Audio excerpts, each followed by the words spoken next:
গাবরা ইউনিয়নের চকপাড়া এবং ডুমুরিয়ার যুব বিভাগ কর্তৃক আয়োজিত বৈষম্য বিরোধী ছাত্র আন্দোলনের কিশোর যুবকদের শাহাদাত এবং বিশ্বনন্দিত মুফাসসিরে কোরআন আল্লামা দেলোয়ার হোসেন সাঈদী সাহেবের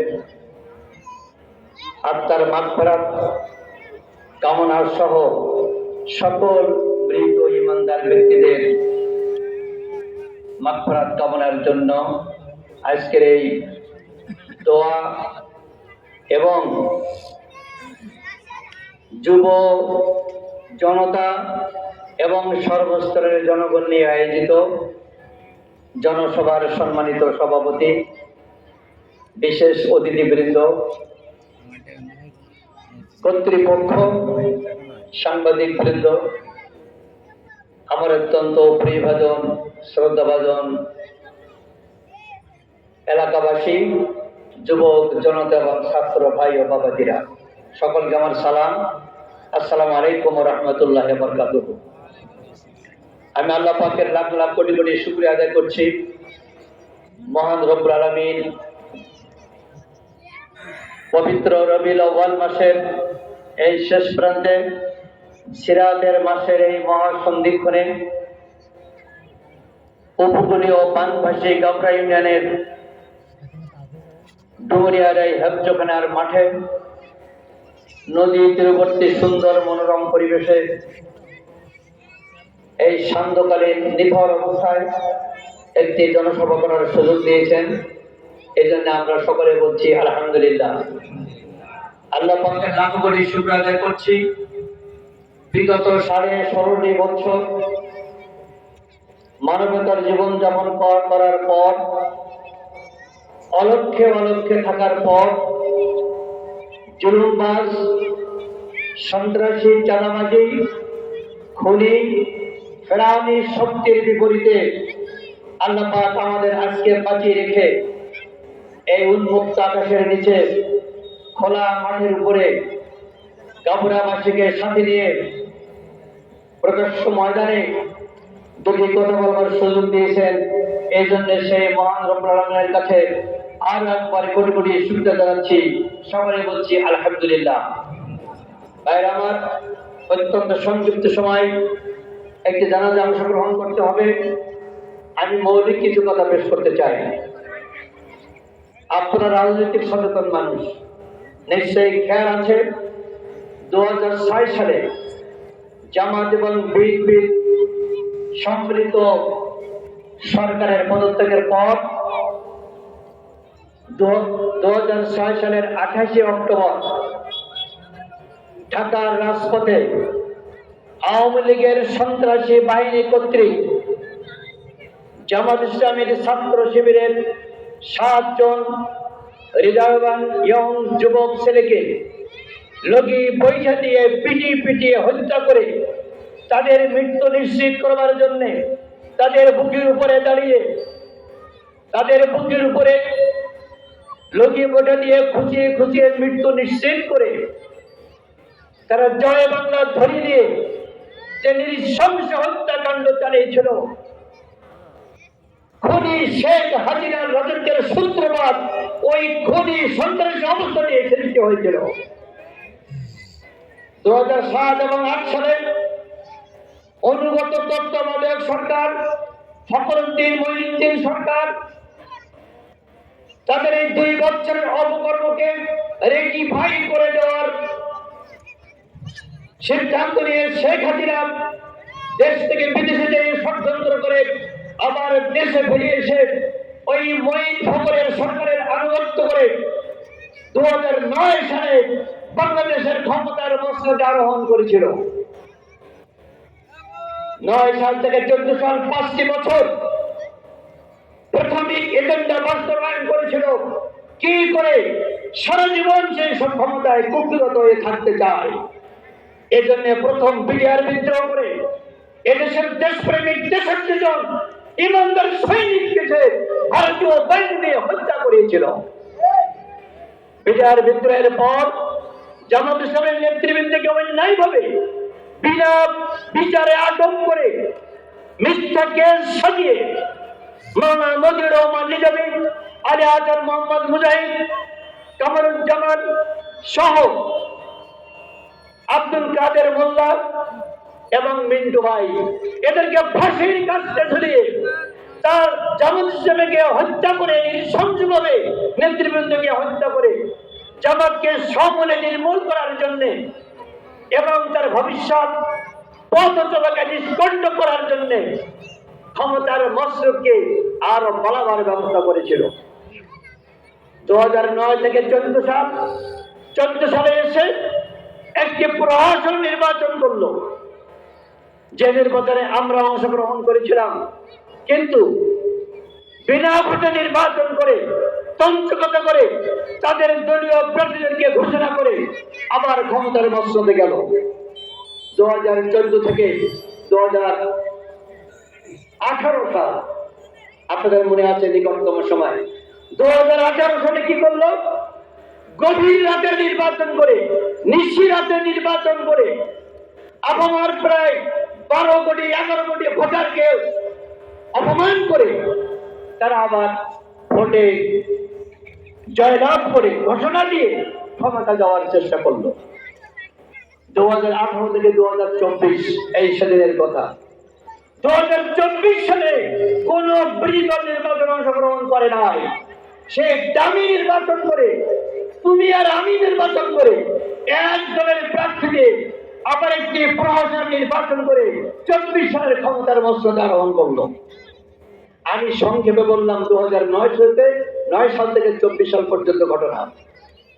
এই যে 15 বছরের মধ্যে সে দেশের ক্ষমতায় থাকার জন্য অনেক অবৈধ আইন করে, দেশের মানুষের কথা বন্ধ করে, গণতান্ত্রিক অধিকারকে বন্ধ করে, চলাফেরাকে নিষিদ্ধ করে, রাজনীতিকে একরকম নিষিদ্ধ করে, জামাত ইসলামীকে ধ্বংস করে, বিএনপি সহ অন্যান্য দলকে মিথ্যা মামলা দিয়ে হাজার হাজার নেতা কর্মীকে জেলে ঢুকে শত শত মামলা মোকদ্দমা করে, পুলিশের তাণ্ডব লীলায়, পুলিশের পেটুয়া বাহিনীর চক্রান্তে এদেশের 18 কোটি মানুষকে নির্যাতন করে, নিপীড়িত করে একচ্ছত্রভাবে ক্ষমতা থাকার ব্যবস্থা করেছিল।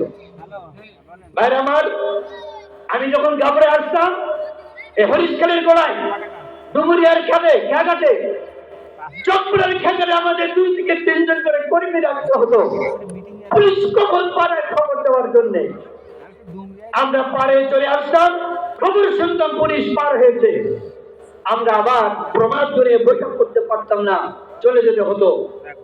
এভাবে এই সরকারের তৎকালীন পেটুয়া পুলিশ বাহিনী, আওয়ামী লীগ বাহিনী, আওয়ামী পুলিশ বাহিনী, তারা অকথ্য নির্যাতন করে আমাদের জনগণের পকেটের টাকাকে আত্মসাৎ করে বাজারে গেছে, মানুষ পকেটের টাকা উঠে নিয়েছে, গরু বিক্রি করেছে মেয়ে বিয়ে দেবে বলে, রাত্রে ছাত্রলীগের, আওয়ামী লীগের, যুবলীগের সন্ত্রাসীরা দিয়ে টাকাগুলো উঠে নিয়ে ওই ভাইয়ের মেয়ের বিবাহকে বঞ্চিত করেছে। এই দুঃসহ দুর্বিষহ অবস্থা বিগত 16.5 বছর বাংলাদেশকে কুড়ি করে ধ্বংস করে খেয়েছে। এরপরে ভারতের সঙ্গে গোপন আঘাত করে আমাদের স্বাধীনতাকে বিক্রি করে দিয়ে, আমাদের প্রতিনিধিত্বে করিডোর দিয়ে তার 7 রাজ্যে যাওয়ার জন্য প্রশাসন সৃষ্টি করে, আমাদের বন্দরগুলোকে দখল করে, আমাদের সকল কিছুকে সে আত্মসাৎ করে, হাসিনাকে খুব জগন্নাথ বানিয়ে ভারতকে প্রাধান্য দিয়ে এদেশকে ধ্বংস করার চেষ্টা করেছে।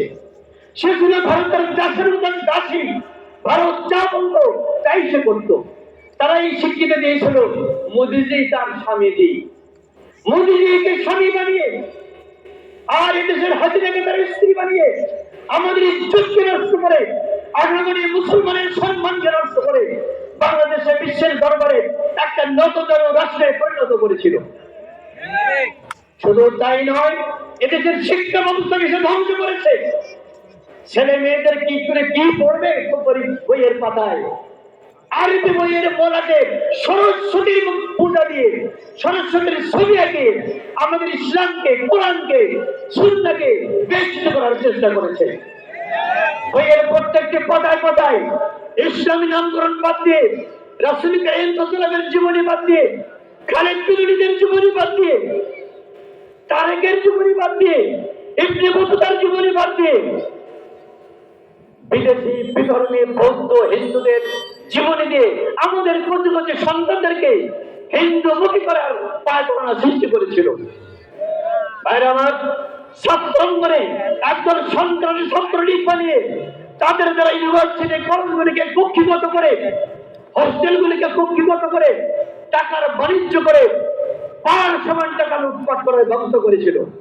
টেন্ডারবাজি করে, জনগণের সম্পদ লুণ্ঠন করে আওয়ামী সন্ত্রাসী বাহিনী বেগম পাড়ায় বাড়ি বাড়িয়ে মহজ করেছিল।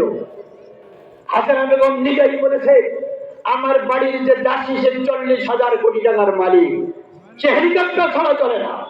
একজন সরকার প্রধান যদি এই কথা বলে, তার বাড়ির একজন চাকর লোক 40,000 কোটি টাকা কামাই করতে পারে, তাহলে তার কত হাজার কোটি টাকার কামাই হয়েছে। তার ছেলে সজীবনের জয়ে বিদেশে 36টা বাড়ির প্রমাণ পাওয়া গেছে।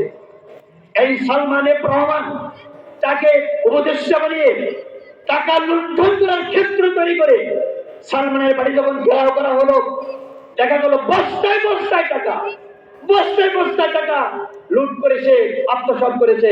আমাদের টাকা, আপনার টাকা, জনগণের টাকা, আমাদের করের টাকা কেন্দ্র করে এই দেশটাকে ফোকলা করে একদিকে নির্যাতন, একদিকে মামলা মোকদ্দমা, একদিকে গুম খুন আর হত্যা, আয়না ঘর বানিয়ে দেশপ্রেমিক নেতাগুলোকে এসে আয়না ঘরে রেখে অকথ্য নির্যাতন করেছে। আমার নামে এখন বর্তমানে 80টা মামলা রয়েছে, আমার স্ত্রীর নামে 2টা মামলা রয়েছে, আমার এক পুত্রের কন্যার নামে 2টা মামলা।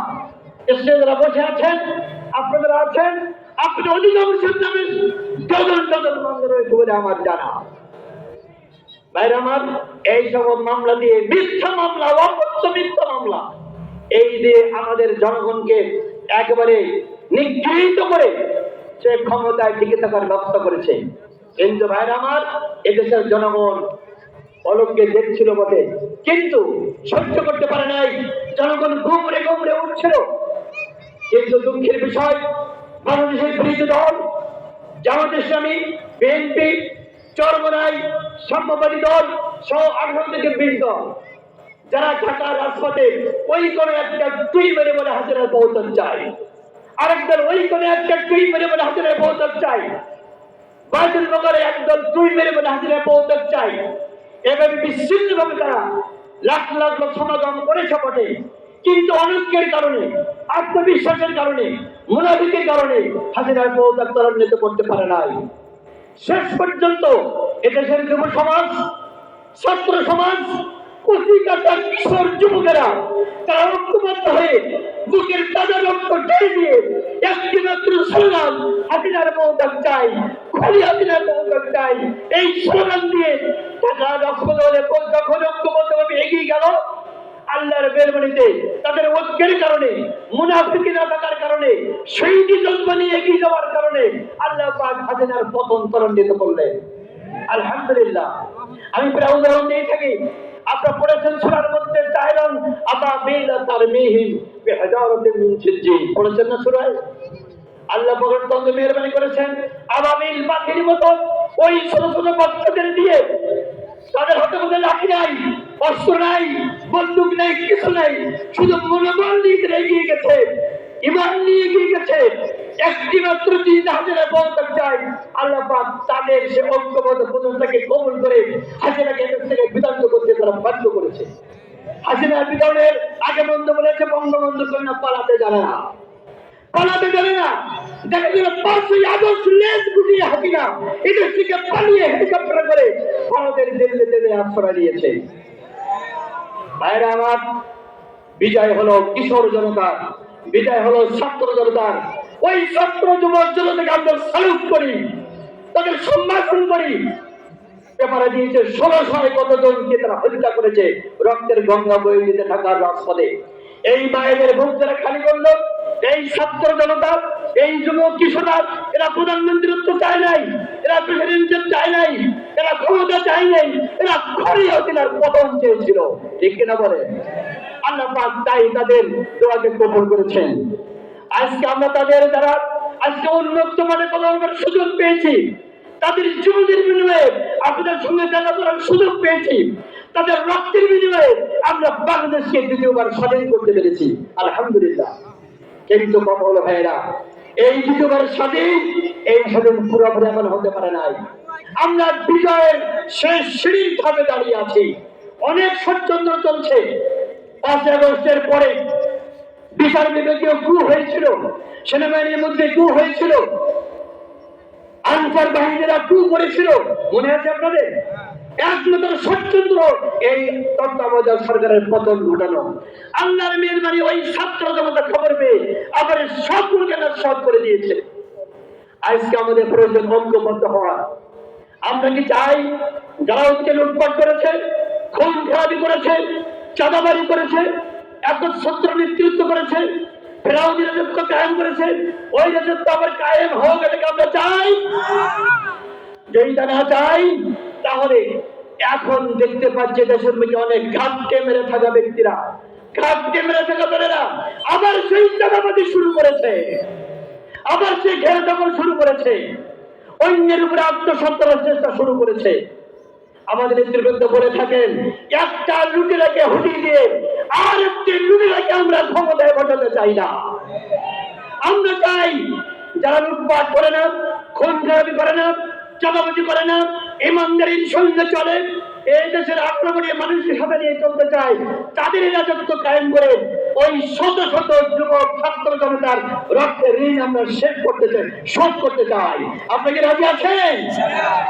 তাই যদি থাকেন, আমাদের ঐক্যবদ্ধ থাকতে হবে। আর একটা ষড়যন্ত্র শুরু হয়েছে, ভারতীয় পত্র পত্রিকা, ভারতীয় মিডিয়া প্রচার করছে এই তত্ত্বাবধায়ক সরকার এরা জামাত শিবিরের সরকার, এরা নাকি ডানপন্থীদের সরকার, আর এদেশে ওরা হিন্দুদের পূজা করতে দেবে না, মন্দিরে আগুন লাগাবে, এরকম কাল্পনিক কথা বলে বিশ্ববাসীকে বিভ্রান্ত করছে। আজকে বিকাল 4টার সময় ইউরোপের একটা মিটিং ছিল। আমি যখন কারেন্টে ছিলাম বেলা 3টায়, ইউনিসেফ ফোন দিয়ে বললেন স্যার একটু আসতে হবে, আমরা মিটিং ডেকেছি। আমি বললাম আমার থানা আমেরিকা পাঠাচ্ছি, আমি যেতে পারছি না, আমার গাবুরাতে হাজার হাজার লোকের জনসভা, কারেন্ট সিটি আছি। আমরা এই কথা বলছি, আপনাকে আশ্বস্ত করছি, হিন্দুদেরকে বলে দেন, আমরা বলে দিয়েছি, তারা যেন নির্বিঘ্নে পূজা পালন করে। প্রয়োজন করে আমরা ছাত্র শিবির, জামাত, অন্যান্য দল মিলে তাদের আমরা পাহারা দিয়ে পূজা করবার ব্যবস্থা করবো ইনশাআল্লাহ। গাবুরাবাসীকে অনুরোধ করবো, মাত্র 2টি জায়গায় পূজা হয়, কোন রকমের যেন অসুবিধা না হয়, সমস্যা না হয়। আপনাদের সকলকে এটা দেখতে হবে, তারা আমাদের ভাই, এটাকে তারা বাস করছে, এটা আমাদের নৈতিক অধিকার, তাদেরও নৈতিক অধিকার। আর আমাদের ঐক্যবদ্ধ থাকতে হবে। একটা অনুরোধ করতে চাই, 16টি বছর আমরা বঞ্চিত থেকেছি, জমি জগৎ থেকে বঞ্চিত থেকেছি, ব্যবসা থেকে বঞ্চিত থেকেছি, চাকরি থেকে বঞ্চিত থেকেছি, সকল কাজ থেকে বঞ্চিত থেকেছি। তাই বলে এই পুরো স্বাধীন হয়েছে বলে এখনই অধিকার আদায় করে নিতে হবে, এই চিন্তা করা এখন যাবে না। 16 বছর অপেক্ষা করেছেন, 16 অপেক্ষা করতে পারবেন না। আমি অনুরোধ করি